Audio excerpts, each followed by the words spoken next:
అందరూ యవనస్తులు టీనేజ్ వాళ్ళు తీసుకోవటం అదొక గొప్ప భాగ్యం. హల్లెలూయా. తొందరగా నమ్మండి, తొందరగా ఆశీర్వాదాలు పొందండి. దేవుడు కాపాడేవాడు.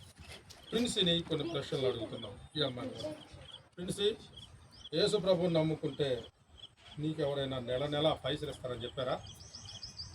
మరి యేసు ప్రభువుని నమ్ముకుంటే నీకు కలిసి వస్తుందని, ఇళ్ళ స్థలాలు ఇస్తారని, లేకపోతే అమెరికా వాళ్ళు విదేశాలలో డబ్బులు నీకు సహాయం చేస్తారని ఇలాగెవరని చెప్పారా? ఎవరు చెప్పలేదు. మరి ఎందుకు బాప్తిసం తీసుకుంటున్నావు? దేవుని కొరకు బ్రతకడానికి. గుడ్. హల్లెలూయా. దేవుని కొరకు బ్రతకడానికి తీసుకుంటానని అంటారు. మంచి మాట. దేవుని కొరకు బ్రతకటం అంటే నేను ఇక పాపము చెయ్యను, అబద్ధాలు ఆడను, మోసము చెయ్యను.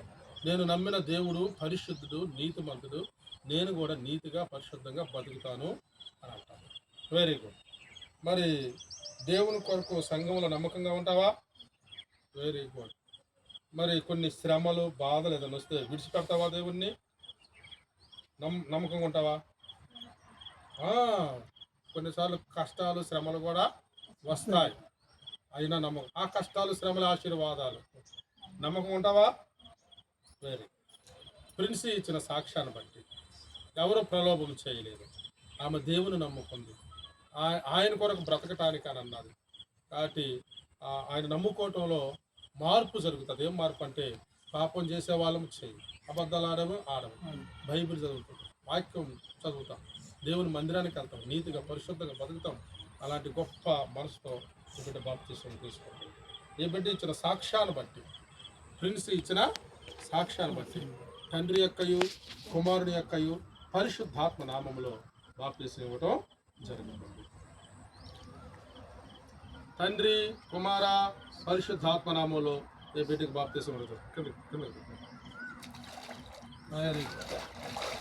హల్లెలూయా. చిన్న ప్రార్థన.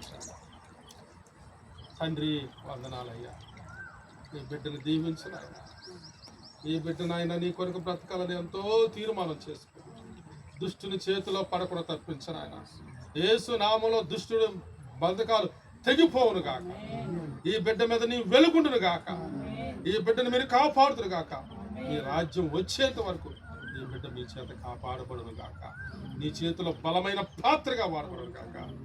యేసు క్రీస్తు నామములో స్తుతించి ప్రార్థించి వేడుకొచ్చిన పరమ తండ్రి. ఆమేన్. Very good.